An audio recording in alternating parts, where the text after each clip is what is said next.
ग्रामीण भागातील युवक काय करू शकतो असा प्रश्न जर कोणी विचारला तर त्यांना पीटी काळे यांचा जीवन प्रवास उत्तर ठरू शकेल। शिक्षणाने मेकॅनिकल इंजिनियर असलेले पीटी काळे यांनी आपल्या कार्यकर्तृत्वाचा झेंडा देशभरातच नाही तर विदेशातही फडकवला आहे। आपल्या कल्पक बुद्धीने त्यांनी 1000 पेक्षा जास्त मशिनरी बनवून एक विक्रम आपल्या नावावर केला आहे। सध्या तरुणांना व महिलांना उद्योगात स्थिर करण्यासाठी ते कष्ट घेत असून या माध्यमातून अनेक नवउद्योजक घडत असून उद्योजकांसाठी ते दीपस्तंभ बनत आहेत।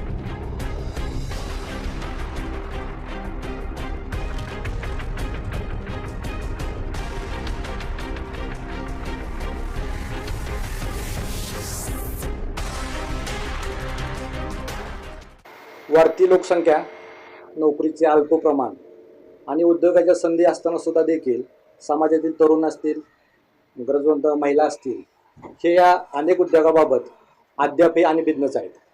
पण हीच गरज ओळखून गेले 30 वर्षापासून ग्रामीण भागातील एका युवकाने 30 वर्षापासून जो काही वसा घेतलेला आहे त्या वसाबाबत अनेक महिला म्हणजे उद्योजक झाल्या पाहिजेत, तरुणांनी सुद्धा उद्योजकाची कास धरली पाहिजे, हा वसा गेले 30 वर्षापासून जो काय अविरतपणे पार पाडत आहेत असे आपले पोपट त्रिंबक काळे आज हे आपल्या स्टुडिओमध्ये उपस्थित आहेत। आणि हा मागील 30 वर्षापासूनचा जो प्रवास आहे तो प्रवास कशा पद्धतीने त्यांनी संघर्षमय प्रवास आज ह्या स्टेजपर्यंत आलेला आहे, त्या माध्यमातून त्यांनी देश असेल, राज्य असेल किंवा देशाच्या बाहेरसुद्धा अनेक ठिकाणी जाऊन अनेक उद्योगाबाबत काही प्लॅन्ट किंवा उद्योगाबाबतलं आपलं स्किल कौशल्य हे इतरांच्या कामी कसं आले ह्याबाबत त्यांनी काम केलेलं आहे। ह्याच त्यांच्या 30 वर्षापासून प्रवासाची आज माहिती आपण स्टार सिटी न्यूज चॅनलच्या माध्यमातून पाहणार आहोत।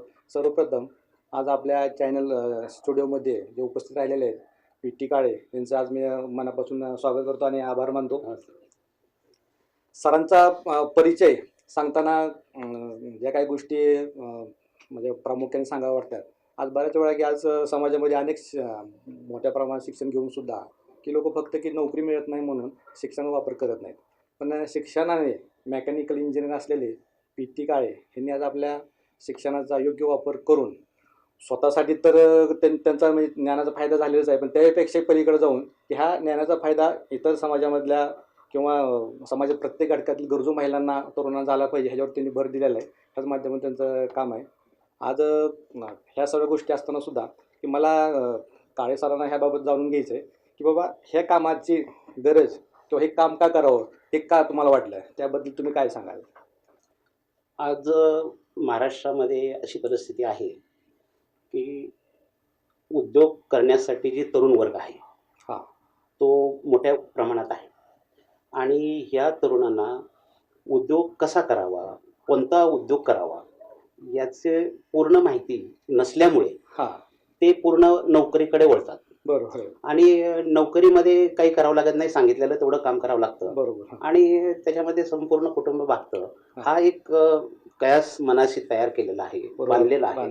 आणि त्यामुळे उद्योग क्षेत्राकडे उद्योगात जे उद्योग विचाराचे जी मुलं आहेत, तरुण आहेत किंवा उद्योग करू शकणाऱ्या महिला आहेत, त्या महिला उद्योग करू शकत नाही, तरुण उद्योग करू शकत नाही, अल्प प्रमाणात उद्योग करू शकतात। परंतु महाराष्ट्रातली लोकसंख्या जर विचारात घेतली आणि तरुण व्यवसाय विचारसरणीची लोक जर विचारात घेतली तर त्याचं प्रमाण खूप मोठ्या प्रमाणावर आहे। परंतु त्यांना उद्योगाची जी पार्श्वभूमी आहे, विचारसरणी आहे, ती योग्य पद्धतीने त्यांच्यापर्यंत पोहोचत नाही। वेगवेगळ्या शासनाच्या योजना हे आहेत, फक्त त्याची अंमलबजावणी त्या उद्योजकापर्यंत पोहोचत नाही। समजा स्वतःहून उद्योग जर सुरू केला तर त्या उद्योगामध्ये जे उत्पादित केलेल्या मालाची विक्री करण्यासाठी जी योग्य पोषक वातावरण पाहिजे, योग्य पद्धत पाहिजे किंवा योग्य त्याची गरज पाहिजे, असे ते गरजा त्यांच्या पुरवू शकत नाही मार्केटमध्ये। म्हणून ते उत्पादन जर झालं तरी ते मार्केटमध्ये यशस्वीरित्या ते जाऊ शकत नाही। तर त्यासाठी एक मार्गदर्शक असणं गरजेचं आहे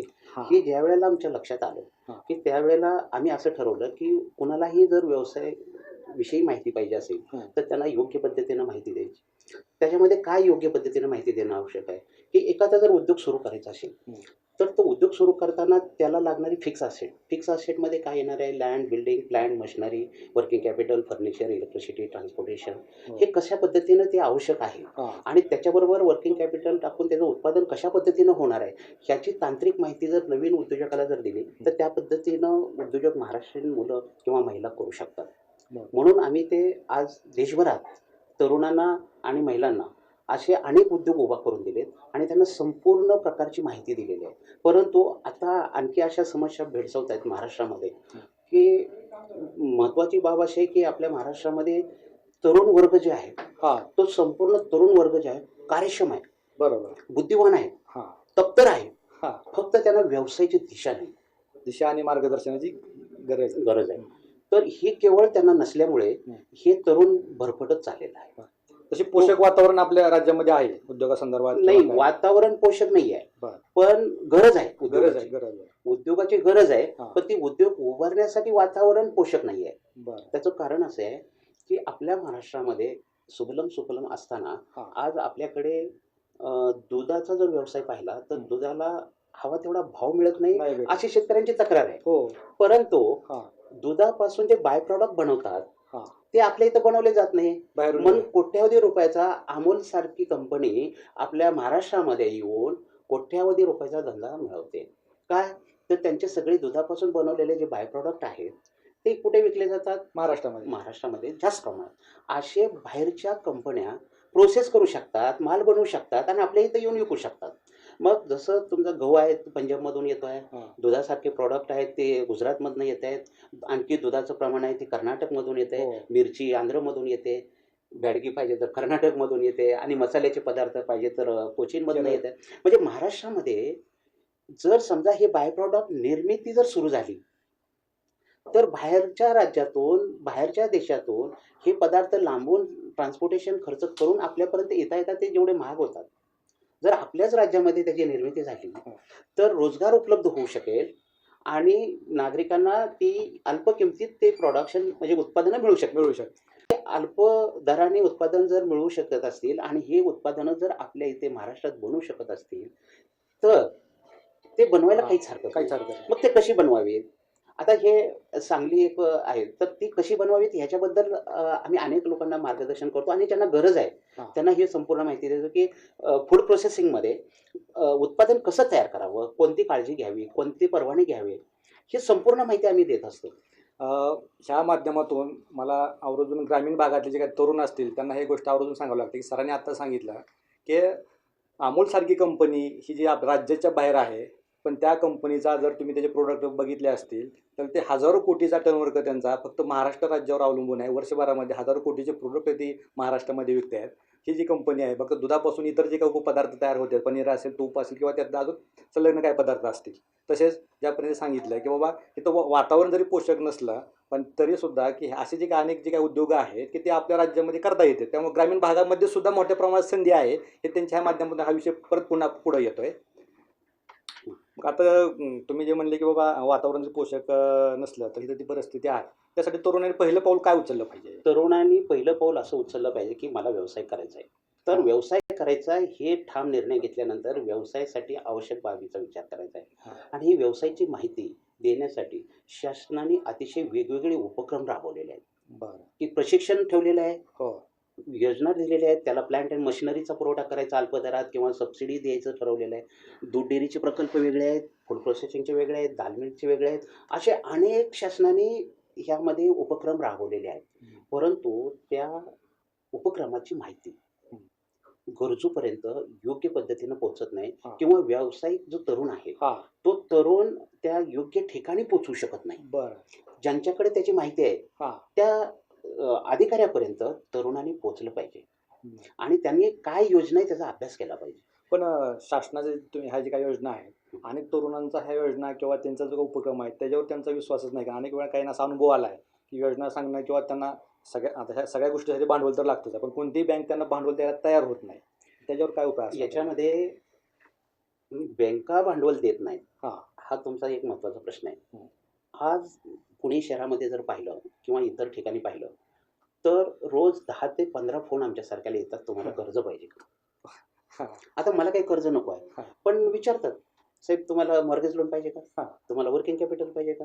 तुम्हाला असं कुठलंही धानकत न ठेवता कर्ज द्यायला आम्ही तयार आहोत. हां. मग हे बँकाचे हे फोन येतात ते कॉल सेंटरमधून येतात. बरं. मग कॉल सेंटरला खर्च कोण करतं? बँका करतात. हां. कशासाठी करतात? तर त्यांना चांगले ग्राहक मिळावे म्हणून. म्हणजे बँकाला एक चिंता आहे की आपल्याला चांगले ग्राहक मिळवण्यासाठी आपण धडपड केली पाहिजे. बरोबर आहे. म्हणजे बँकाला एक प्रश्न आहे की आपल्याला चांगले ग्राहक मिळत नाही बरोबर. आणि ग्राहकाला ज्याला कर्ज पाहिजे त्यांना वाटतं की आपल्याला बँका सहकार्य करत नाही. हो, शहरी भागामध्ये तुम्ही म्हणता ते असं. योग्य परिस्थिती तसं म्हणता तशी परिस्थिती आहे. पण ग्रामीण ग्रामीण भागामध्ये सुद्धा ग्रामीण भागातल्या तरुणांनी अगोदर आपल्याला व्यवसाय काय करायचा आहे याचं पूर्ण अगदी माहिती घ्यायला पाहिजे. याबद्दल व्यवसाय निवडला पाहिजे, निवडला त्याची पूर्ण माहिती घ्यायला पाहिजे आणि त्या व्यवसायाचा प्रोजेक्ट रिपोर्ट तयार केला पाहिजे. त्याच्यासाठी स्वतःला नाही जमलं तर मार्गदर्शन घेतलं पाहिजे आणि त्या मार्गदर्शनाखाली जर एखादा प्रोजेक्ट रिपोर्ट तयार केला तो बँकेबल असायला पाहिजे. ह्याची खात्री पटली की तो बँकेबल प्रोजेक्ट रिपोर्ट घेऊन जर शाखेत अधिकाऱ्याकडे जर गेलात तर ते म्हणतील बसा मी तुमचं काय ते पाहतो. पण पाटीलकीप्रमाणे जर हात पाठीवर टाकून गेला, अहो साहेब आम्हाला काय कर्ज देणार का?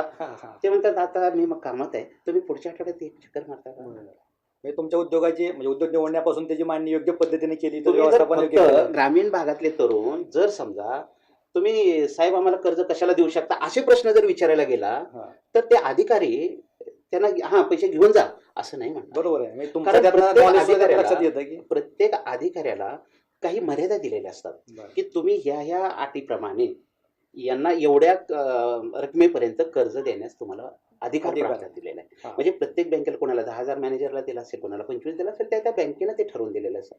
त्या चाकोरी बाहेर जाऊन बँक मॅनेजरला कोणालाही कर्ज वाटता येत नाही बरोबर. आणि कुठलाही बँक अधिकारी स्वतःची रिस्क घेत नाही की त्याची रिकव्हरी होईल का नाही. बरोबर. पण तेच तर तुम्ही प्रॉपर प्रोजेक्ट रिपोर्ट मांडला त्यांच्यासमोर बरोबर. की माझं हा उद्योग करायचा आहे, मला एवढं फिक्स असेटमध्ये एवढं भांडवल आहे, माझ्याकडे जमीन एवढी आहे, मला बिल्डिंग शेडसाठी एवढं रक्कम लागणार आहे, त्याला मशिनरी मी एवढ्या किमतीची आणणार आहे, त्याच्यावर एवढं उत्पादन होणार आहे आणि त्या उत्पादनात एवढी बाजारात मागणी आहे, त्याच्यामध्ये एवढं टक्के मला मार्जिन आहे, त्यामध्ये ग्रॉस प्रॉफिट एवढा राहणार आहे आणि त्याच्यामध्ये नेट प्रॉफिट राहणार आहे, त्यामधून ही बँकेची मी परतफेड 5 वर्षात, 7 वर्षात, 10 वर्षात करणार आहे.